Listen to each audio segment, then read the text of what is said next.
Every morning, Lily walked past the old willow tree on her way to school. Most days, it looked like any ordinary tree, but today felt different. A soft golden light shimmered through its leaves, and beneath it sat a tiny, fluffy kitten with the bluest eyes Lily had ever seen. The kitten meowed quiet, hopeful, like it had been waiting just for her. Lily knelt down. "Hi there," she whispered. The kitten pushed its head into her hand as if to say, "Finally." Not knowing what else to do, she scooped it up and carried it home. The kitten purred the whole way, its little heartbeat thumping against her chest. When she reached her house, her mother looked surprised, but the moment the kitten curled around Lily's wrist, her mother sighed and smiled softly. "I guess," she said, "some friends are simply meant to find us." From that day on, the kitten, now named Blue, followed Lily everywhere.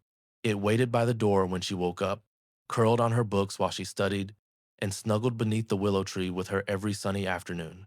Lily had always believed magic wasn't real, but sometimes, she thought, magic doesn't look like spells or sparkles. Sometimes, it looks like a tiny kitten with bright blue eyes choosing you.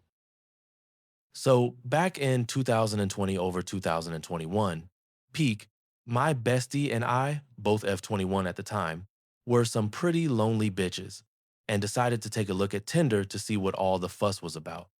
To set the scene, we were two fairly shy girls with absolutely no boy experience, and we were not ones to sleep around. No shame, just wasn't our cup of tea.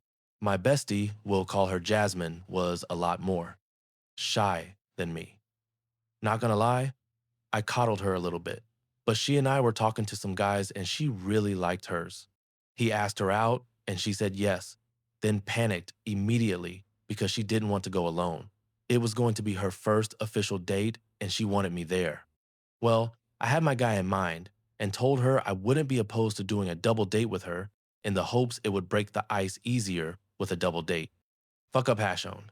I was an idiot and a little desperate for some sort of experience in the dating scene, so I matched with a guy on Tinder with only one photo of him posted in his military uniform. We talked for a while and he was a pretty nice guy, so thought I'd ask him to join the double date, and he agreed. Well, the day before the date comes and he messages me distraught, saying that he wrecked his car. He is devastated and was so sad that he wouldn't be able to go on the date. Fuck up hash too, I told him. Hey man, no worries. If you want, I can go pick you up. This man I had only known for a week, only seen one photo of, and that I met on Tinder. But I was a stupid kid and was embarrassed that I couldn't find another date and didn't want to let Jasmine down. Well, my guy agrees, and I'm so happy. He sent me his address and was ecstatic. Fuck up hash 3. The next morning, I get up and head to Jasmine's house to pick her up because she wanted to carpool to the date, which I didn't mind so she could come with me to pick up the guy. I'm messaging him all morning and he's not responding, and I'm thinking, well, he's a guy, so maybe he's still asleep. Tell me why I drove all the way to his house, because remember, he gave me his address last night. Surely he wants to still go, right? We are driving for 30 minutes straight out into the country. Jasmine and I have no idea where we are, the hell we're doing, but we just go with it. Finally, I pull up to a house, and this shady ass MF is sitting outside of the house smoking a cigarette. I was not about to pull up all the way in that driveway. First smart thing I do, laugh my ass off. So I got out of my car and yelled from my door, "Hey, is Chad here?" He looks annoyed as all hell, takes his sweet time, and eventually goes in and calls Chad to come out, then immediately re exits to watch. And remember how Chad only had one photo of himself online? Yeah, that photo was a reach and taken years earlier. He looked nothing like his photo, and honestly, he smelt awful. I was so embarrassed and just wanted to get out of there as soon as possible. Chad just looked at me in shock and uncomfortable like I was the weirdo and said, "Hey, you came." I was still confused and in shock, but responded, "Yeah, you gave me your address and told me to come get you last night." He proceeds to say, "Yeah, but I figured you wouldn't come because I didn't respond," which I stared blankly in awkward silence. Finally, he says he can't go after all, and I was relieved. I immediately reassured him that it was completely okay and practically floored it out of there. Jasmine and I laughing, baffled at the whole experience. and I made a mental note to never be this stupid again. So let recall the fact that this was still supposed to be a double date. Jasmine still had her date coming, and she was still scared to go alone and wanted me to join. I tried to protest, telling her I would be a third wheel, but she insisted. So I caved. Fuck up hash 4. We go to the restaurant, and I have to awkwardly explain to this guy, Mark, that my date was no longer coming. I introduced myself, and we got a table. Well, I don't know what happened. I don't know if Jasmine was just shy or what, but she didn't speak to him at all. And I mean, at all. I had to keep asking him questions, trying to find something about him that we could talk about. Even trying to include Jasmine too, saying these like, right, Jasmine? What about you, Jasmine? Oh, Jasmine loves that, don't you, Jasmine? Trying desperately to get her an entry with this man. The date was awkward as hell, and it felt more like a blind date for me than anything. I mostly talked to the guy, got to know him, had the most awkward lunch of my life, and was extremely thankful when it was over. Thanks for reading my series of unfortunate events. Welp, it happened.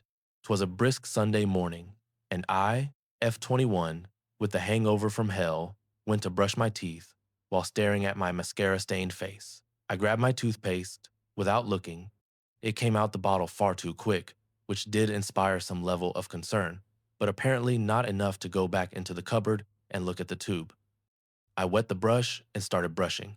2 seconds in, I realized I smelled something familiar, but I've just lit a soapy candle in my room that I've never used before, so it could just be that. 5 seconds in, it started to feel strange. I wondered whether toothpaste could go off because this just isn't right. 10 seconds. It tastes strange, but do you know what? I'm just gonna put up with it and hope for the best. 15 seconds, and I go for my daily wander because I just get bored of brushing my teeth in one spot. Sue me, 20-second, wait. This, this smells familiar. It smells like, I don't know, 25 second. Oh, God. Oh, God. Oh, God, no. I know what this is. It smells like Veet cream. It tastes like the smell of Veet cream. Tell me I haven't. It's Veet cream. At this point, I kind of want to die, but I'm reassured that the Veet cream will take care of this, should I swallow it. Now, the best part is that my parents decided to call me at that exact moment. This is the best case scenario as my mother is a midwife and my dad a surgeon. In the UK, I don't know how it is elsewhere, to get into those positions, you have to complete a full medical education. My mom had at one point trained to be a nurse, doing the majority of that in an A&E. What I didn't expect was the immediate laugher from the other end of the phone. I've since realized that I may be the disappointment. Upon reflection, I didn't panic, like at all. Should I die? Know that I found it hilarious and laughed, with my hairless insides till the very end. Godspeed. So, my diet has been off because of the holidays. I had a late and big lunch with my parents today before heading home from visiting them for Thanksgiving. I wasn't very hungry when I got home, so I didn't really have dinner. Around 10 p.m., I was hungry and didn't have much in my apartment. I remembered that I had Eggo waffles in my fridge still. I add syrup without thinking about it. It's just the only way to eat them. I had four because I ended up super hungry after doing a lot and not eating much after the late lunch. I was still hungry, so I had four more to finish off the box. Each was drenched in syrup. It's been 2 or 3 hours now, and my stomach is hating how much syrup and sugar I had. As a nearly 30-year-old man, I should have known it wasn't a good idea, but it seemed so worth it. Now I can't sleep because my stomach will not stop killing me and I'm out of medicine. So I overslept, grabbed yesterday's undies off the floor, realized they were still damp from the wash, but my 8 a.m. lab waits for no one. I figured 30 seconds on high couldn't hurt, right? The first whiff was like melting plastic and regret. Cue the alarm blaring, half the hall evacuating in pajamas, and me sprinting to the shared kitchen holding a smoking plate with what now looks like a deflated balloon. The RA made me fill out an incident report titled Unauthorized Fabric Experiment, while everyone else stood around sniffing and guessing which burnt snack it was. I spent the rest of the week known as Popcorn Pervert and learned cotton blends can absolutely combust. Anyone else ever microwave something they definitely shouldn't have? Or am I the lone underwear arsonist here? I have a 16-week-old lab puppy who, until recently, wasn't too snuggly but loves to play. Think, only wants to be pet for a few moments before trying to push a toy in your hand. Or after 30 seconds of crawling in your lap for a cuddle, she wants out again. Don't ask me why, but I started doing this thing where I'd be the one to play dead when playing sometimes. Like I'd go from kneeling to falling, lying face down on the floor. Yeah, weird, I know. I'm a single dude and live quite rurally. Sometimes you do strange shit, huh? Usually it's cute. She'll walk over my back and paw at me, puppy massage, huh? Try to lick my ears, push a toy at me. Then I'll pop my head up laughing and I'll tickle her and she'll get excited, then roll over for a belly rub. Cute as hell and encouraged physical touch she initiated. Not today though. Today she was sick of my shit. Within seconds, she full on bit the back of my neck with her puppy needle teeth. And when I naturally cried out and raised my hand to brush her off, she then bit my hand very hard. And as I tried to stand up, she pawed at my face hard enough to draw blood. Maybe I was actually worrying her that something bad had happened to me when I played dead. So now I look like I've been attacked by the world's most incompetent vampire with 4 puncture marks on the back of my neck, 4 on my hand, and a claw cut down my cheek. The best bit is I've got to present my 2026 plan to my CRO in the office tomorrow, who's flying in from abroad. Maybe she does give a crap about me after all. So this happened last night, and I still can't make eye contact with anyone in my building. I live in a pretty old apartment complex where the walls are basically made of wet cardboard. My new neighbor moved in a few weeks ago, and we've exchanged maybe 3 awkward hays in the hallway. That's it. Fast forward to yesterday. I'm chilling in my living room when I hear her knocking on my door. I open it, and she looks embarrassed but determined, which is already a red flag for my anxiety. She goes, "Okay, this is super awkward, but do you know anything about vibrations?" Now, I'm a tech guy. My brain immediately goes, "Oh, like weird sounds in the pipes, loose fixtures, appliances rattling?" So I'm like, "Sure, I can take a look." She turns bright red and says, "No, I mean, personal vibrations." My dumbass still doesn't get it. I'm thinking she's asking about meditation apps or those dumb raise your frequency YouTube videos. So I tell her with full confidence, "Yeah, I've helped people with that before." Her eyes go wide in a way I now realize was absolutely not the reaction to someone who means guided breathing techniques. She invites me into her apartment and leads me to her bedroom. At this point, I should have understood something, but no, I did not. She opens her drawer, pulls something out wrapped in a towel, and hands it to me like it's a wounded animal. It's a vibrator, a still, vibrating vibrator. Apparently, it wouldn't turn off, and she didn't know who else to ask. My brain just disconnected from my soul. I stared at it like it was a live grenade. I didn't know where to put my hands. I didn't know where to put my eyes. I didn't know where to put my entire existence. But the worst part? I panicked and said, "Oh, yeah, this model, classic problem. This model." Like I'm some kind of certified sex toy mechanic. Anyway, I somehow managed to fix it by holding down the power button for 5 seconds, which, is how literally every device works. She thanked me like I'd performed emotional CPR. Then she said, "If it happens again, can I call you?" I said yes, because I blacked out and my social skills abandoned me. So, yeah, I'm now apparently the unofficial dildo tech support for my building. Well, technically it wasn't today, but you get the idea. Well, I was at the dinner table sitting with my family, and my uncle was telling us his funny stories from the army, and he is probably like the funniest guy ever. We always have a blast with his army stories.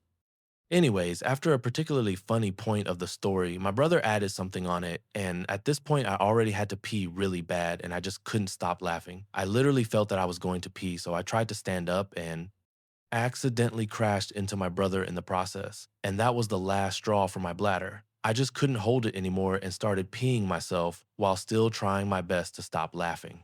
Everyone was dying from laughing when they saw me running to the bathroom, and, well, can't say it was the best Thanksgiving dinner for me, but definitely the funniest one for my family.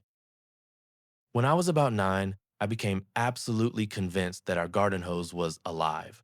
Not in a cute Pixar way, more like a terrifying snake monster bent on flooding the world way. It started when I turned the hose on and it whipped a little from the pressure. My brain went, "Yep, that's a snake. A water snake. A dangerous water snake." Obviously, I felt it was my civic duty to warn the entire neighborhood. I sprinted down the street yelling, "The snake is spitting water at everyone. Run!" like a tiny, panicked Paul Revere.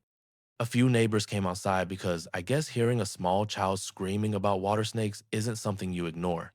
My mom came after me, half running, half laughing, trying to explain to people. It's it's just the hose. He thinks it's sentient. But I was committed.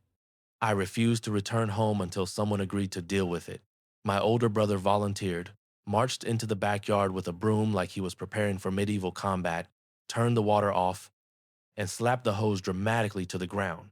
Then he announced, "The beast has been defeated." I slept like a hero that night, believing I'd helped save the neighborhood from certain watery destruction. To this day, my family still calls the garden hose the snake.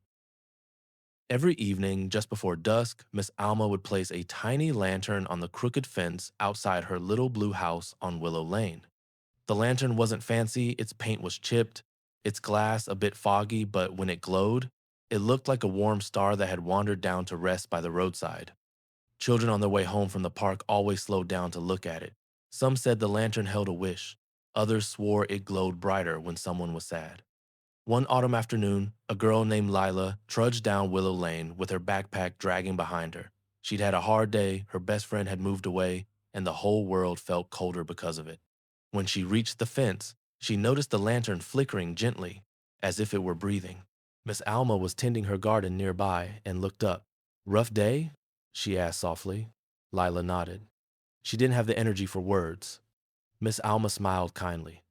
"You know," she said, "my mother used to tell me that light listens better than people do. You can tell it anything, and it won't interrupt." Lila hesitated, then knelt by the lantern. In a whisper, she told it everything, how lonely she felt, how empty her lunch table had been, and how much she already missed her friend. The lantern shimmered, steady and patient. When she finished, she felt a little lighter, though nothing had really changed. As she stood to leave, Miss Alma handed her a tiny scrap of yellow paper. "For the walk home," she said. On it, in a warm, looping script, were four simple words.